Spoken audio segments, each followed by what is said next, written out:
Merhaba arkadaşlar, değerli öğrencilerim. Bugün 2. sınıf İslam eğitimi 1. ders. Konumuz özel ihtiyaçlara yardım etmek. Özel ihtiyaçlar ilk önce kimdir? Özel ihtiyaçlar insanlar, mesela kör olanlar ya da sakat olanlar ya da çok yaşlı olanlara özel ihtiyaçlar diyebiliriz. Çünkü onlar mesela yalnız olarak kendi kendilerine yürüyemiyorlar ya da kendi işlerine yalnız olarak yapamıyorlar. Biz de insan olarak, ilk önce insan olarak, sonra Müslüman olarak onlara yardım etmeliyiz. Çünkü onların yardım etmesi bizim için önemli, vaciptir. Özel ihtiyaçlara yardım etmek, lütfen değerli öğrencilerim sayfa 36 açın. Özel ihtiyaçlara yardım etmek, İslam Müslümanlara, bütün insanların ve özellikle özel ihtiyaçlara yardım etmeyi tavsiye ediyor. Yani İslam bizi tavsiye ediyor onlara yardım etmek için. İslam Müslümanlara, bütün insanlara ve özellikle özel ihtiyaçlara yardım etmeyi tavsiye ediyor. Onlarla yumuşak davranmak, yani sert davranmak değil, yumuşak davranmak bizim için vaciptir ve onlara acımak dini bir vaciptir. İslam bütün insanları ve özellikle Müslümanları bütün şekliyle hayır işler yapmaya özendiriyor. Çünkü siz de biliyorsunuz İslam temiz bir dindir. Bizi iyi şeylere tavsiye ediyor. Bu da Müslümanların onlara bilindiği güzel sıfatlarındadır. Allah'ın Resulü sallallahu aleyhi ve sellem buyuruyor. Allahu fi avnil abd ma kana el abdu fi avni ahihi. Allahu fi avn el abd ma kana el abdu fi avn ahihi. Allahu fi avnil abdi ma kanel abdu fi avni ahihi. Ve Müslüman yardıma muhtaç olan kardeşinin yardımcısıdır. O yetkinlerin elinden tutandır. O yere ki ulaşmak istiyorlar, onlara orayı gösterir ve eşyalarını taşımakta onlara yardım eder. Yani mesela biz biri görürsek çok eşya elinde, biz de ona yardım etmeliyiz. Ya da caddede mesela kör bir adamı görürsek caddeye geçiririz hemen. Her insana yardım etmek hayır bir iştir. Ve Müslümanlar dediğim gibi kör olan caddeden geçirir ve onu caddenin öbür yanına ulaştırır. Allah Resulü sallallahu aleyhi ve sellem buyuruyor. Dakhalet imra'a fi hirra habasetha fela hiye at'ametha ve la hiye teraketha ta'kulu min khashaşil ard. دخلت امرأة في هرة حبستها فلا هي أطعمتها ولا هي تركتها تأكل من خشاش الأرض. Yani bir kadın kediyi hapsetmiş, kadın cehenneme gitmiş bu yüzden, çünkü kediyi hapsetmiş, onu yemekten mahrum etmiş, kedi de ölmüş. Yani bu yüzden kadın da cehenneme gitmiş, çünkü hayvanlar da özel, yani affedersiniz, onlar da bizim onlara yardım etmek, onlara acımak bizim için önemlidir, vaciptir. Yine de okuyorum. Dakhalet imra'atu en-nar fi hırra habisetha fela hiye at'ametha ve la hiye teraketha ta'kulu min khashaşil ard. Bilgi, özel ihtiyaçlara yardım etmek dini bir vaciptir. Özel ihtiyaçlara yardım etmek dini bir vaciptir. Üst Üstelik insani bir vaciptir. Yani ilk olarak dini bir vaciptir. Sonra da insani bir vaciptir. Yani insan olarak da bizim yükümüz vaciptir. Bir de bir çalışmamız var. Bunu çözeriz.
Tüm aşağıdakileri onaylıyorum.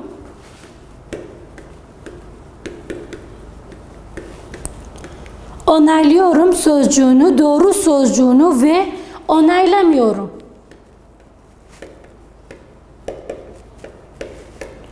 Sözcüğünü, yanlış olan sözcüğünü önünde yazıyorum. Yani eğer onaylıyorsan bunu işaretleyiniz. Eğer onaylamıyorsan bunu. Birinci, hayvanlara yumuşak davranmak hayırlı iştir. Yani biz hayvanlarla yumuşak davranmalıyız. Bu yüzden bu doğru. Yani onaylıyorum. Ev halkıyla yardımlaşmak hayırlı iştir. Yani mesela babamız bir işi var. Biz ona yardım ediyoruz. Ya da kardeşlerim ya da annemiz. Bu da hayırlı bir iştir. Doğru. Üçüncü, muhtaçlara acımak kötü iştir. Yani muhtaçlara acımak kötü iştir. Bu tabii ki yanlış. Dördüncü olarak ders dikkat çekmek hayırlı iştir. Tabii ki bu da doğru. Özel ihtiyaçlara yardım etme konusu bitmiştir. Arkadaşlar umarım siz de bu dersten fayda aldınız. Diğer konumuza geçelim. Arkadaşlar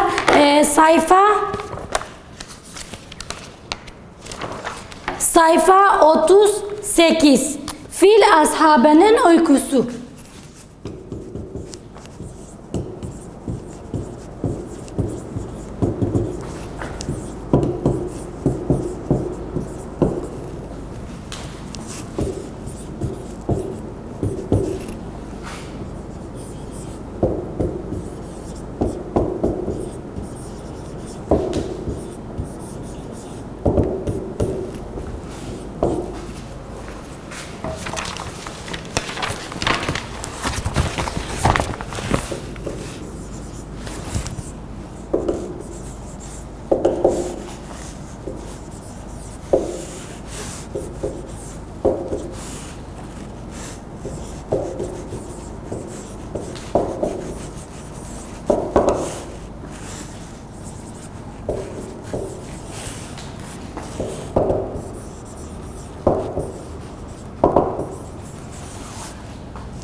Fil ashabının uykusu. İlk olarak bu konuyu sizden bu ayeti okuyorum. Bu ayet ezberlemeniz gerekiyor. Çünkü ezberlenmez. Yani siz de evde benimle ezberleyin, tamam mı? Bismillahirrahmanirrahim. Elem tara keyfe feale rabbuke bi ashabil fili. Elem tara keyfe feale rabbuke bi ashabil fili. Elem yec'al keydehum fi tadlil. Ve arsala aleyhum tayran ababili. Termihim bihicaretin min sicil. Fece'alehum ka'asfin ma'kul. Yine de okuyorum. Siz de güzelce dinleyin. Bismillahirrahmanirrahim. Elem tara keyfe feale rabbuke bi ashabil fili. Elem yec'al keydehum fi tadlili. Ve arsala aleyhim tayran ababili. Termihim bihicaretin min sicil. Fece'alehum ka'asfin ma'kul. Bu da fil ashabının uykusu. Siz güzelce dinleyin, ben okuyorum.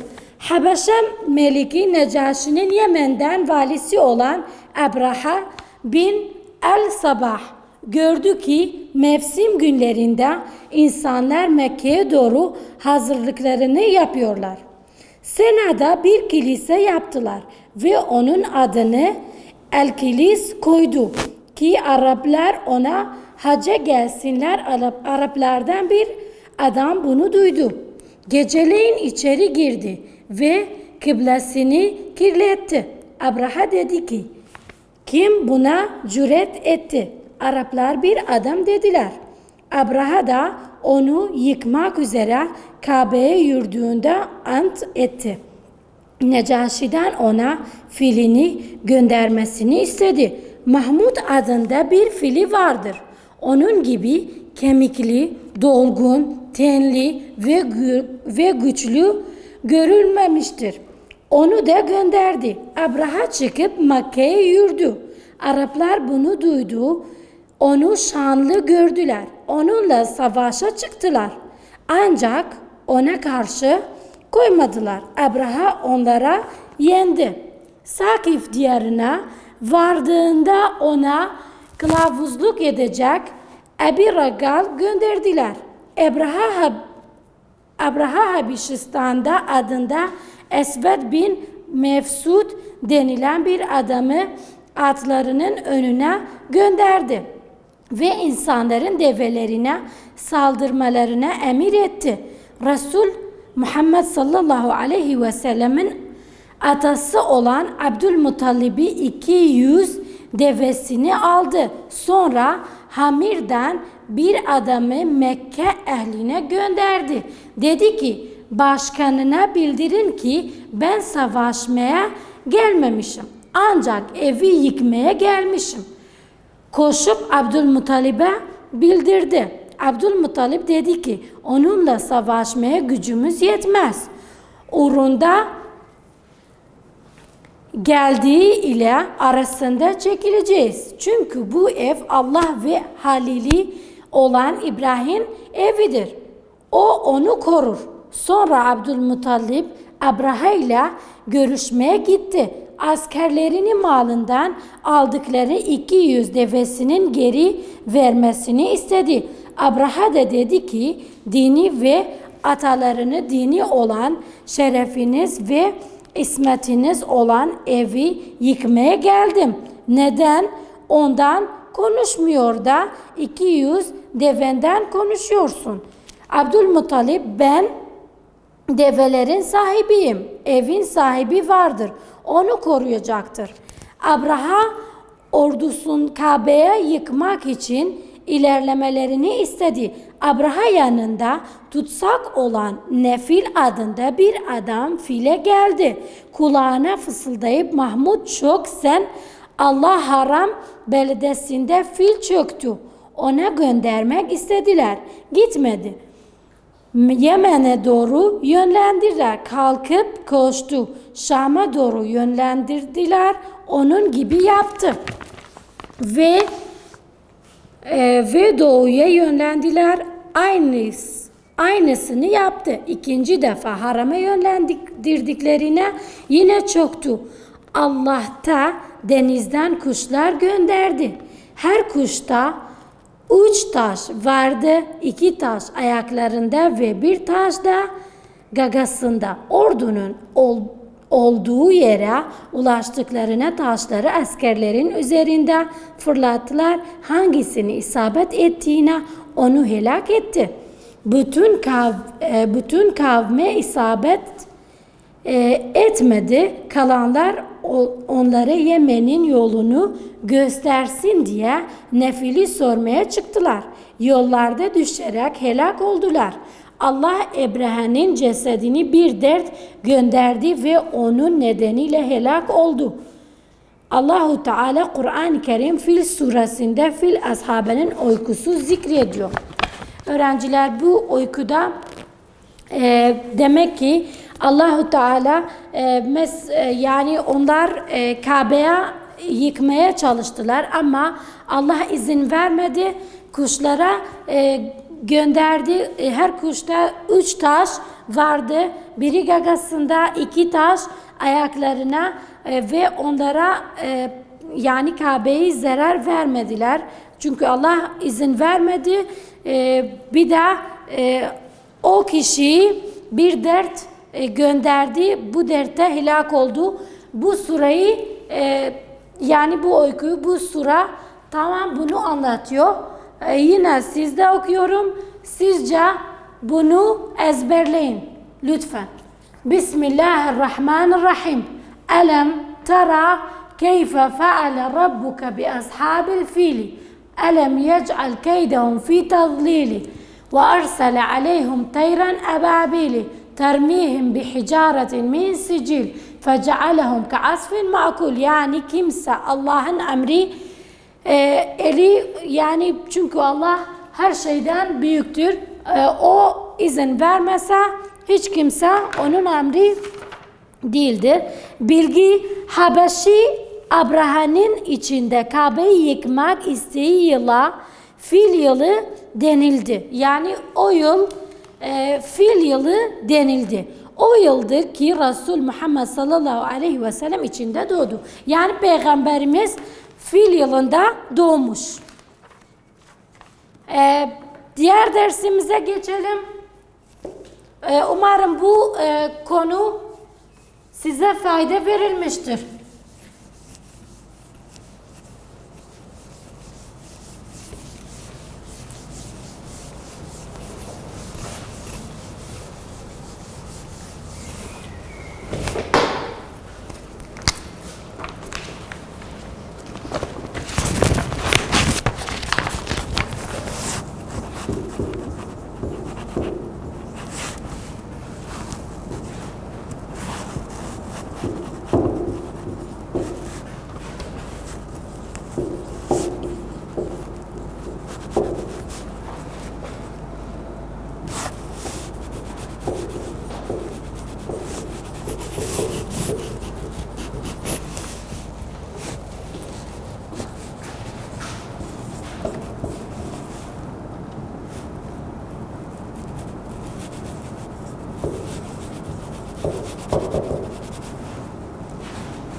Allah'ımız 99 adı vardır ama burada sadece 5 tane ona bahsediyoruz. Allah'ın adları bir de anlamları.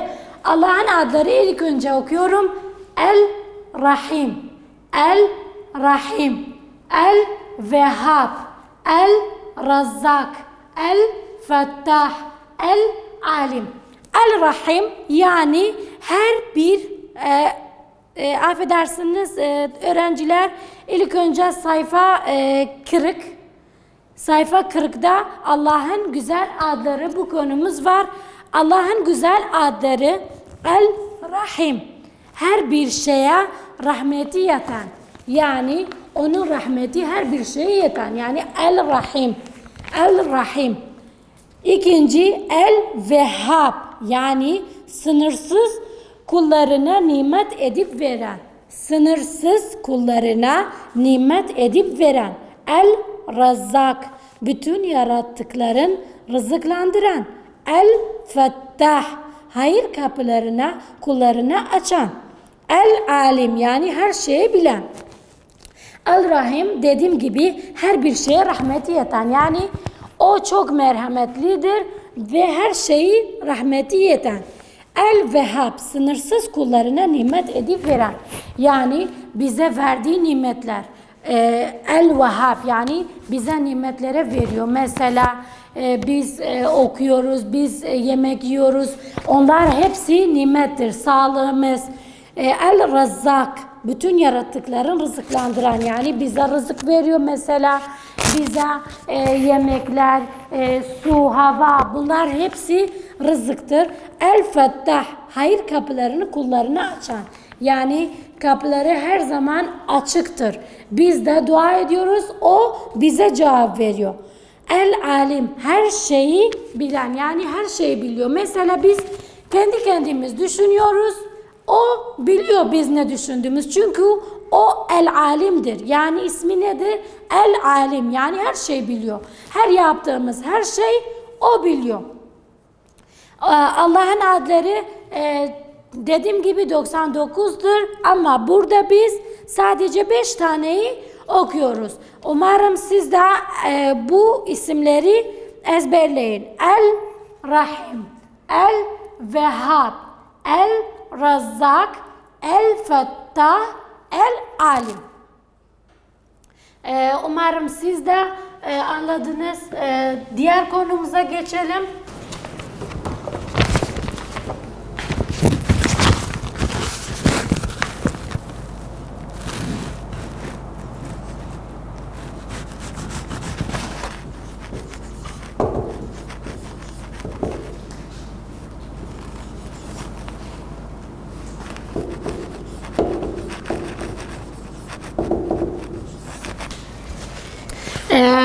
Konumuz yardımlaşma.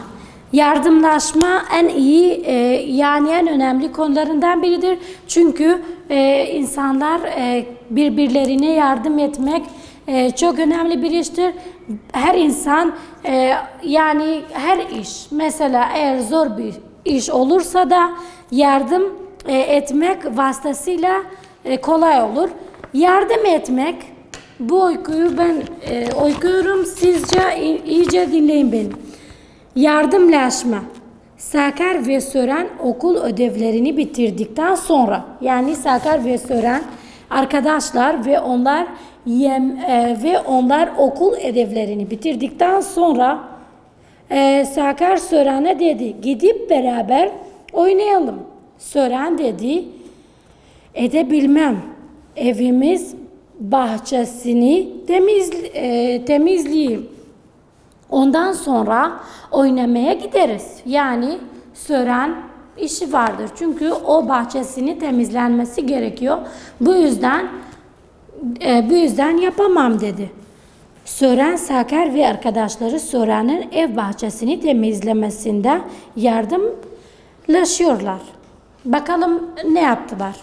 Beren eğer bahçenin temizlemesine beraber kalkarsak işi daha bir hızla bitiririz ve sonra oynamaya gideriz. Yani bence güzel düşünmüş. Eğer birbirlerimiz yardım etsek, bahçeyi birlikte temizlesek işi kolayca yani çabuk da bitiririz. İkisi işe başladılar ve kısa bir sürede bittiler. Sören bu yardımlaşmaya teşekkür ederim. Sören de akıllı bir olandır. Onlara teşekkür etmiş. Sakar hayırlı işe, temizliğe ve doğruluğa yardımlaşmalıyız. Çünkü Müslüman insanın sıfatıdır. Ve burada mutluyken oynamaya gittiler. Yani işi bitmişler. Sonra da oynamaya kalktılar. Sürenin babası bunu öğrendiğinde ikisine teşekkür etti. Ve onlara dedi. Allahu Teala buyuruyor. وَتَعَاوَنُوا عَلَى الْبِرِّ وَالتَّقْوَى وَتَعَاوَنُوا عَلَى الْبِرِّ وَالتَّقْوَى Ve Kerim peygamberlerimiz çoğu zamanlarda eshabına yardım ederdi. Sören dedi. İbrahim temel 2. sınıfta öğrencisiydi. Bir gün dönüş yolunda kör bir adamın bir çukura doğru gittiğini gördü. Ve içinde düşmek üzerindeydi. İbrahim hızla gidip ona yardım etti. Sonra elini tutup onu düşmekten kurtardı. Buna karşılık kör adam bu yardıma ona teşekkür etti. Yani bu konumuzda biz şunu öğreniyoruz. Yardımlaşmak çok önemlidir. Her biriniz yani mesela evdeyken ya da okuldayken sizin arkadaşların size muhtaçtır. Siz de onlara yardım ediyorsun ya da evde ya da her sokakta kimse size yardımı yani size muhtaçtır. Siz de ona yardım ediyorsun. Çünkü Allahu Teala bize ve taavenu alel birri ve takva bunu tavsiye edip son konumuz olarak şimdi son konumuz olarak Felak suresi okuyoruz.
Değerli öğrencilerim, sayfa 43 açın. Felak suresi bu sayfada var. İlk önce bu sure ezberlemek. Bunu benimle ezberleyin lütfen. Beni iyice dinleyin. Ben okuyorum. Siz de ezberlemeye çalışın. Bismillahirrahmanirrahim. Kul a'udhu bi rabbil felak.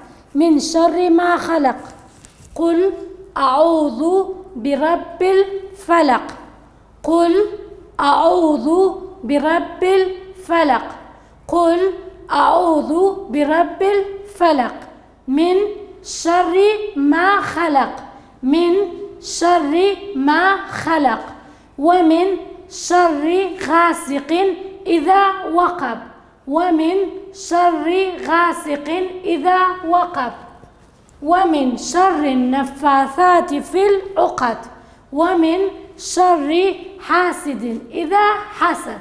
Yeniden okuyorum. Sonra siz de ezberleyin. Bismillahirrahmanirrahim. Kul a'udhu bi rabbil felak min şerri ma halak ve min şerri gasiqin iza vakab ومن شر النفاثات في العقد ومن شر حاسد إذا حسد. Bakalım bu suresinin açıklaması nedir? Yarattığı şeylerin şerrinden Allahu Teala sığınırım. O ki beni kuytuyu karanlığın şerrinden korur. O beni şerlerden korur. Beni insanları aldatmak için düğümleyen ve ona üfleyen kötü büyücülerin şer zararından korur. Ayrıca başkalarından nimeti yok olmasından umut eden kıskançların şerrinden kendim Allahu Teala sığınarak koruyorum. Yani bu suratı ezberlediğimiz zaman, biz ona söylediğimiz zaman her zaman bizi kıskançlardan, bir de öflendiren bir her şeyden bizi korur, çünkü bu çok önemlidir. Bizi korur. Her zaman bunu ezberlemek dediğim zaman, çünkü çok önemlidir. Her zaman bunu söylemek ya da mesela uykudan önce onu söylediği zaman Allah-u Teala bizi korur. Yine de söylüyorum. Bismillahirrahmanirrahim. Şimdi ezberleme zamanı. Kul a'udhu bi rabbil felak min şerri ma halak ve min şerri gasiqin iza vakab ve min şerri neffathati fil ukad ve min şerri hasidin iza hasad. Arkadaşlar şimdi dersimiz bitti. Umarım siz de her hayatınızda ya da derslerinizde başarılı diliyorum size. Teşekkürler.